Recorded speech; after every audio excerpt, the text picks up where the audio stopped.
Hello everybody. जो भी students साल 2026 में सीयूईटी यूजी में फिजिकल एजुकेशन का एग्जाम्स दे रहे हो ना, मेरी बात थोड़ी देर के लिए 2 मिनट के लिए रुक के बस यहाँ पे सुन लेना। मैं आपको क्या बताना चाह रहा हूँ, क्योंकि मेरे पास बहुत सारे बच्चों के कुछ मैसेजेस आए हैं जो एक ही बात मुझसे पूछ रहे हैं, तो मैं पब्लिकली आके उस चीज़ को आपको समझा देता हूँ।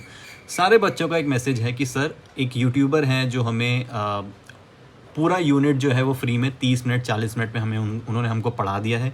हम बहुत सेटिस्फाई थे, हम बहुत खुश थे। उन्होंने भी क्लेम किया था कि ये 40 मिनट में पढ़ लो, सारी चीज़ें क्लियर हो जाएंगी।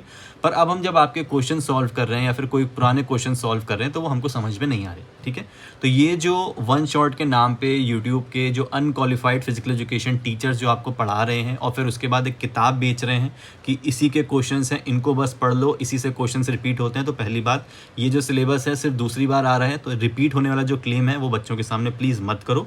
आपको नहीं पता किस तरीके के क्वेश्चंस इस बार दूसरी बार आने वाले हैं, और आप उन टीचर्स को नहीं जानते हो, असिस्टेंट प्रोफेसर्स को नहीं जानते हो जो पेपर बनाते हैं। मैं जानता हूँ, मैं उनसे मिलकर आया हूँ, क्योंकि मैं क्वालिफाइड फिजिकल एजुकेशन स्टूडेंट हूँ। ठीक है, मैंने यूजीसी नेट जेआरएफ क्वालिफाई किया है, मैं क्वालिफाइड पर्सन और मुझे सारी चीज़ें पता है कि कौन पेपर बनाने जा रहा है, किस माइंडसेट से बनाने जा रहा है, किस तरीके से क्वेश्चन चेंज हो सकते हैं। तो ये क्लेम मत करो बच्चों के सामने कि ये किताब है, इसी से पढ़ लो। दूसरी बात, अगर क्लेम कर भी रहे हो तो उसके अंदर जो क्वेश्चन है बच्चों के फ़ोन उठा के उसको आंसर करना सीखो। तुम नहीं कर सकते हो क्योंकि तुम्हें चीज़ें नहीं पता है कि उसके अंदर किस तरीके के क्वेश्चंस फ्रेम हो रहे हैं। ये जो क्लास 12th और 11th की जो स्ट्रैटेजी होती है कि वन शॉट के नाम पे बच्चों को चीज़ें चेप दो और फिर उसी से क्वेश्चंस आएंगे, ऐसा नहीं है। ये एक आपका यूनिवर्सल टेस्ट है, ऑल इंडिया टेस्ट है, इसमें चैलेंजिंग क्वेश्चंस आपके लिए आते हैं। दूसरी बात, जो नोट्स बेचे जा रहे हैं उन नोट्स को पढ़ने से बच्चों का काम नहीं हो रहा है।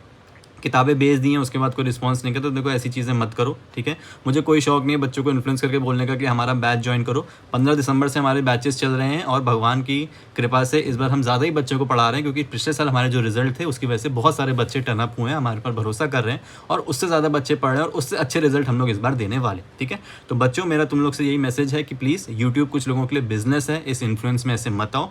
थोड़े से समझदार बनो। महामैराथन होने वाली है, उसमें आके पढ़ लेना। जिन बच्चों का 13 तारीख को पेपर है, देखो मैं इतना ही बोल सकता हूँ कि अगर बैच ज्वाइन करना है या उसके बाद भी पेपर है तो बैच ज्वाइन कर लो।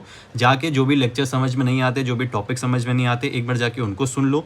जो नोट्स हैं एक बार उनको अच्छे से जाके रीड आउट कर लो। क्वेश्चंस बहुत सारे पढ़े, उनको प्रैक्टिस कर लो, क्योंकि बच्चे फिजिकल एजुकेशन में बहुत मेहनत कर रहे हैं। अगर आपको उसको स्कोर करना है, अगर आप सिर्फ एक डमी सब्जेक्ट लेके चल रहे हो कि मुझे फिल करना था सीयूटी यूजी में, दे देता हूँ, तो दे दो, कोई दिक्कत नहीं है। लेकिन अगर आपको मार्क्स स्कोर करने हैं, आपको उसके थ्रू सिलेक्शन कराना है, तो प्लीज़ देखो इन सब चीज़ों से बच के रहो।